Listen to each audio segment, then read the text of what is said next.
Voice of Indiana County, it's WCCS 101.1 FM, AM 1160, WCCSradio.com. Mr. Rob Heinrich is with us this morning. The acting superintendent of the Indiana Area School District joins us here at a little summertime visit brought to you by Marcus and Mack, voted best personal injury law firm in the Best of Indiana County contest. Marcus and Mack, a law firm representing injured people. I would guess that as the school year ends, everybody takes a big little sigh, except you, because you have to keep working. Good morning. Thanks. It's good to see you, Todd. Yeah, we took a little sigh, but there's still a lot of work to do. This actually becomes one of the busiest times of the year for the administrative team because we have to close down 1 year, launch our summer camp, and then simultaneously start things for the next year. So there's a lot to do. Month of June is so jam-packed. You're thinking budgets. In Indiana Area School District, you're thinking some other bigger items as well, like the Ike. And at the same time, you're looking back on this year. It's a year of great accomplishments for Indiana Area. My goodness, so look at the baseball team yesterday. Yeah, what a great job they've done. I heard it was the first time in history that the Indiana baseball team won a state playoff game, so congratulations to the great work those gentlemen are doing, and wish them luck on Thursday. Very proud. We just had graduation on Friday, and I was just amazed at the incredible accomplishments that graduating class has compiled. You know, we have 25% almost of our students going to college are coming to IUP, which is great, and it's a testament to the work that both us and IUP have done to make that a more attractive and viable option. We have kids going to Penn State to study aerospace engineering, and students going to Kent State to study architecture, Georgetown to study political science, and Northwestern to study physics. So we have kids, top-notch kids going all over the country. A testament to this community and the work our teachers do. I don't know how many students I had in here from Indiana Area in this past year who said that they were pursuing some sort of medical field. And that is such a land of opportunity, but it takes a heck of a lot of dedication. Oh, no doubt. I mean, there's a massive staffing shortage in all aspects of the medical field. So it's a lot of those companies and hospitals and health agencies are incentivizing that career. So there's a lot of students going that way. But like you said, that is a service and a career for sure. It's one of those that you have to get into because it's passion. So it's exciting to see our kids stepping up to meet the moment, though. Yeah. Before we get into, and I wanted to ask you about summer camp and some of those fun things. Mm-hmm. But before we get into that, as somebody who's worked at Indiana Area for quite some time now, you have a great grip on this. Preparing students for wherever their next step is going to be is different now than it was 10 years ago or 15 years ago. There seems to be a real focus upon specific areas of study, and you have to honor that, but at the same time, education is a broad field too, making a well-rounded person. And as a school administrator and an educator, you have to focus on both of those at one time. It seems like they're two different areas, but they really come into one arena, don't they? They absolutely do. I mean, and it's changed quite a bit because, the technology is advancing at an exponential rate. We have all these artificial intelligence bots now and, virtual reality. We had a presentation last night, about virtual reality and augmented reality. So we have to stay on the cutting edge to stay competitive, but still at the heart of preparing students to be successful are those basic skills of, literacy, mathematics literacy, communication, collaboration, creative problem solving, and those kinds of things, be able to work on a team, basic self-efficacy and responsibility. So our teachers do have to have, a really wide scope of skills that they're developing in their classrooms all the time. So yeah, it's a challenge for sure, but the more things change, sometimes, the basic skills stay the same. Yeah, absolutely. All right, let's talk about some other things here, some more fun things like summer camp. This is something that Mr. Vukovic instituted along with your help and so many others within the district a few years ago, and it's a really strong program, isn't it? It's absolutely strong. We're approaching 350 registered students right now, which is fantastic. We're excited excited about that. It launches tomorrow. Our students will be at the junior high school, getting back into the fun. So hopefully this last 4 days is just a long weekend for them, and then we can get right back to the learning and the fun. So it's been a boatload of work, and I do want to thank a couple of people who have been working crazy hours and recently to get this launched, and that's the people that you don't hear about a whole lot: Holly Hartman, Barb Byerly, Amy O'Neill, Shannon George, Eleanor Brand. These are our secretaries and our administrative staff at the central admin office. They're not ever out in front, but they are so vital to this program, and I know they've been working very, very hard to make this happen for our kids tomorrow. So we're excited, and we thank them for their work. Absolutely. And it really is interesting how it is set up in such a way that, it's almost like sneaking the education aspect in on the fun. That's absolutely right. That's exactly what we do. We try to make make it a very positive environment, a very relaxed environment where the students can come and have fun. And then, we do make sure that the literacy skills are there and the math skills are practiced.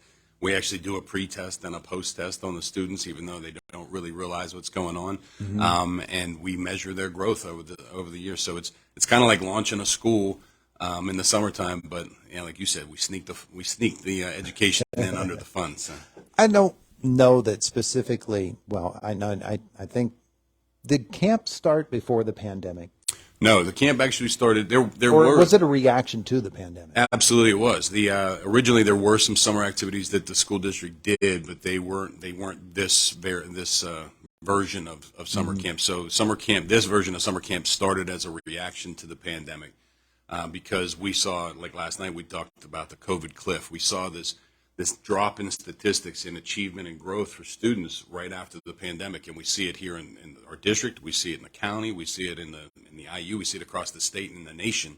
That COVID cliff is a reality that that all students are dealing with and school districts are dealing with. So summer camp is one piece, one layer of our approach to making that J curve go back up and head in the right direction. So because when there were students that were quarantined, absences were at all-time high.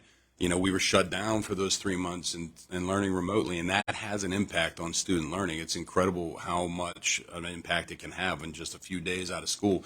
But we have to do everything we can to reverse that trend. It really does point out that students, young people in general at that age, they're so very vulnerable in terms of learning. If they are off from the learning cycle and from that regimen for even a little bit, it's going to affect them. Absolutely. The teachers do incredible jobs, and they grow so much in such a short period of time. There's studies that have been done that say even 10 absences in a school year can have lifelong adverse effects. Wow.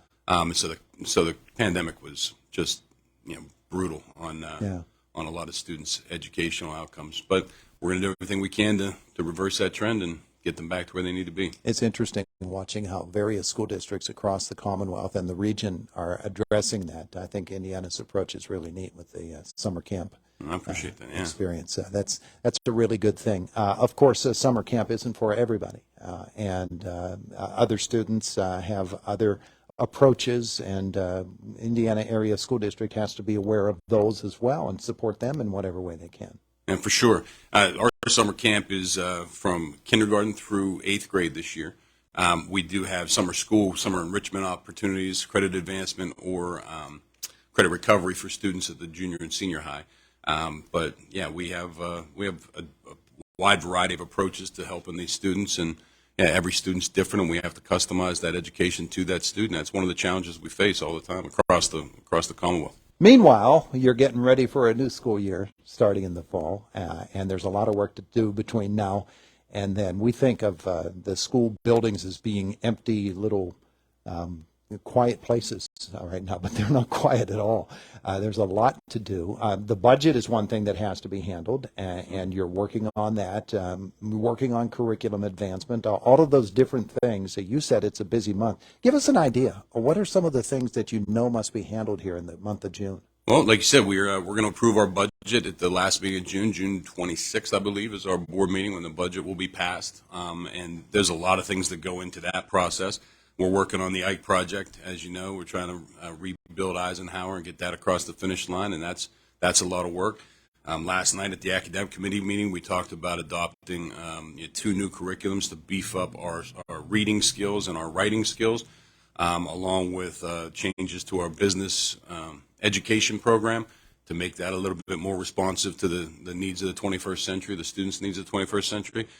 So we have a lot of things going on. We have a lot of pokers in the fire, and there's never a dull moment. Yeah. One of the things that you just mentioned, the reading and writing, which is an area that I notice, when we get students who come and do internships out of universities, this university, IUP, other schools, they send students to us. That is an area that is, frankly lacking in some of the students that are sent to us. And we wonder about that. Why it is that writing and reading skills are not particularly up to speed at this point of a student's life. We think back to when we were that age and we think, well, we were a whole lot better than that. Maybe we weren't, but it is so important for them to have that foundation because no matter where they go, they're going to need it. It really is, and I think that there's many reasons for that trend that you're seeing, and it's not in your imagination. It's actually a fact. Part of that was the way that school districts taught literacy really didn't develop the skills that you and I developed as kids. There was a change in the approach to literacy. Now we've gone back to what's called structured literacy, and that's what we're talking about last night. We're adopting what's called CKLA skills, hopefully here on Monday. CKLA skills develops those fundamental skills necessary to become an effective reader and writer. And the writing program we're talking about is Step Up to Writing, which will create a consistent process for all teachers, regardless of if you're a reading teacher, a math teacher, a social studies teacher, a science teacher. We're going to follow the same process to make those foundational skills of writing embedded in all aspects of our curriculum so that those skills are developed. And when they go to these universities, they're ready. And one of the items that, of course, we're hearing about in education now more than we ever have before is artificial intelligence and having a computer program somewhere write your term paper for you. And that's a whole new area that is, a challenge for school administrators. Oh, it really is. But it's one of those things where, again, that's a reality we have to face and we have to meet head on. A lot of people want to run from it and say, oh, ban them all, don't do it. This is coming. The scientific world is going to bring this to our plates, and we need to figure out a way to use that artificial intelligence to extend learning rather than to cripple it. So we have to work extra hard to figure out how we can integrate that AI into the learning process so that it can actually make our students more efficient and effective learners rather than take away those skills and make it easy for them and make them, lazy. Yeah, absolutely. All right, we're going to see you wearing shorts here over the course of the next couple of weeks for summer camp. Not shorts. It gets pretty cold in our room. Maybe for summer camp the first couple of days, but other than that, we'll be back we can get a little more relaxed here with the summer gear. There you go. Rob Heinrich, thanks so much for the visit this morning. We're going to let folks know that we're actually going to set up regular visits, monthly visits with you here on Indiana in the Morning. Absolutely. We always love to have the Indiana area in with us to learn what's going on within the biggest school district in Indiana County. So thanks for the visit today. I really appreciate you having the time. It is the voice of Indiana County. It's WCCS 101.1 FM, AM 1160, and WCCSradio.com. Coming up, Jake in the newsroom at the bottom of the hour. Josh is going to be back at 9, and the CBS Sports Minute with Mr. Boomer is next.